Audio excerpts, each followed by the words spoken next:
You slow your approach. Um, Now let's go all in. Let's go in. You pushed onwards with the fury of natural order. You harbor a hatred bigger than yourself, so big you touch the canopy. You haven't a clue where this hatred stems from, but you push on the grace of a constrained wild dog. In your haste, you lack all perception, so it is the sensation of a tug in your head that stops your stampeding, not the sight of what pulls in taut. You thrash for a moment before craning your neck to the left. As you do, you notice a figure leaning against a tree. A soft glow illuminates them. Their poise is like that of a concerned matriarch. Even at a distance, you're familiar with their sweet disposition. After all, a child could recognize their mother by manner alone. How do you proceed?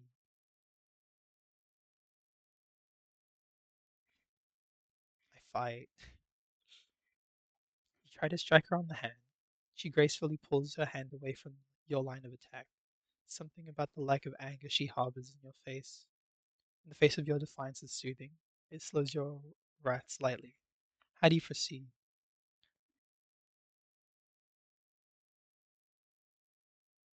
Um, you spit hatred at her. We're just gonna go the full aggressive route. She does not flinch. She does not back away. She simply smiles sadly at you. She holds no anger in the face of your hatred. She knows your nature better than you do. It is her very namesake after all. Oh, nature! Oh!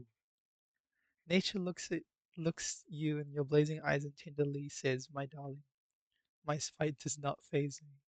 It is simply what you are made of. I feel it too, deeply down in our line of mandate it's necessary." You look at her eyes, and how do you proceed? How do you respond? Why would you force me to shoulder such wrath? Nature smiles, and for a moment you are touched by the cold fingers of grief. She takes a step closer to you, and you feel as if you shrink into oblivion. You know I would never call upon you if there was any other option. She seems hurt, hopeless. Why should I be the one to fight your battles? You steel yourself to face nature's anger in response to your defiance. If there's any brace against, she isn't angry, not even a little. Desperate, desperate for you to agree. She loathes this, dreads this, feels the grief and guilt of it preemptively, but nature cannot afford to feel guilt. How do you proceed? You nod your head, reluctantly turning your back to her. You search for her face for a moment. I'll continue down the path. You nod your head, reluctantly turning your back to her, preparing to continue the path forward. You glance back at her momentarily, but onward you plow. You just really gnaw whatever you can from a tunnel vision point of view.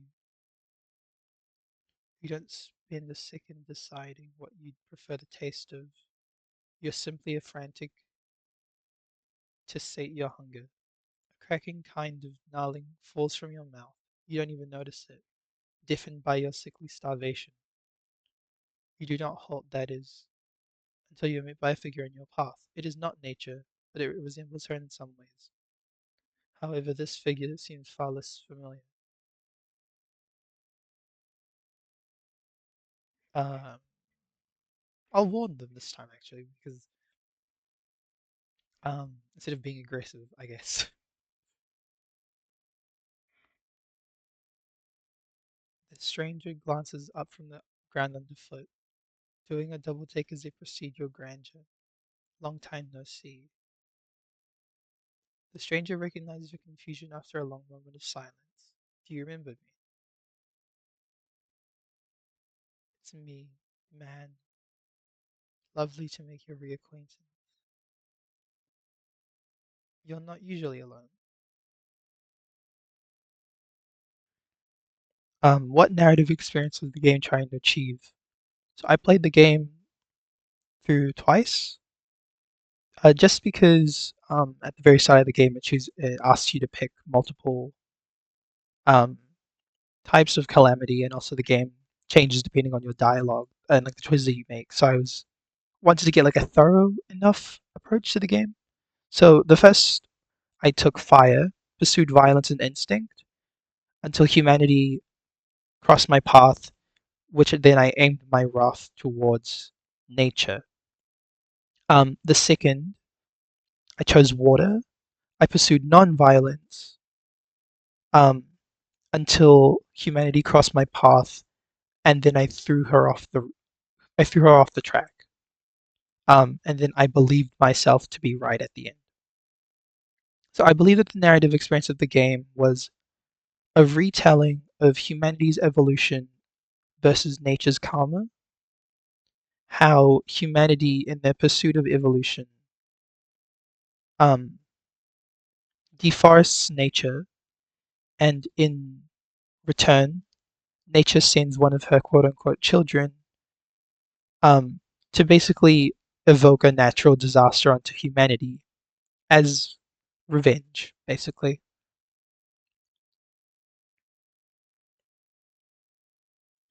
So that was like really interesting. Yeah.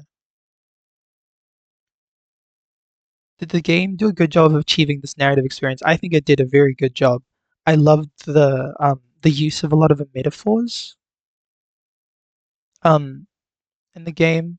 How like at first I thought it was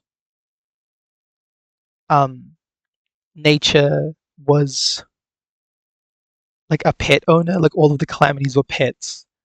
And they could be, but I guess for the most part, the way that the game calls nature mother, because obviously it's Mother Nature, it sounds like um, Mother Nature's like adolescent children um, who have to like follow her rules, like orders, regardless of like how old they are, I guess. It was like really thought provoking as well, like the envisioning man as a man and humanity as like a small girl. It kind of puts into perspective. It's like when you think of humanity, it's a broad subject, but when you centralize it down to just one person,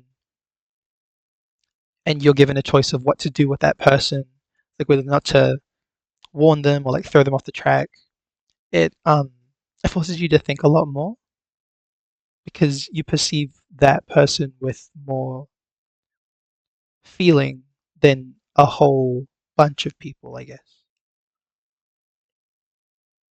Why is this narrative experience a valuable one? I think it was valuable in the sense that like how like what its main story was. It was like karma. It's like don't take things without being prepared to without being prepared to getting things taken away from you as well. So just like a cycle of karma and also being mindful of nature as well. When did you lean in or look away? I thought it was actually pretty interesting the whole way through. I think um, I was a bit um, like in the middle up until the point where it revealed that the lady standing was nature, and then I was like, oh, yeah. So, yeah, I thought it was like pretty engaging the whole way through. Yeah.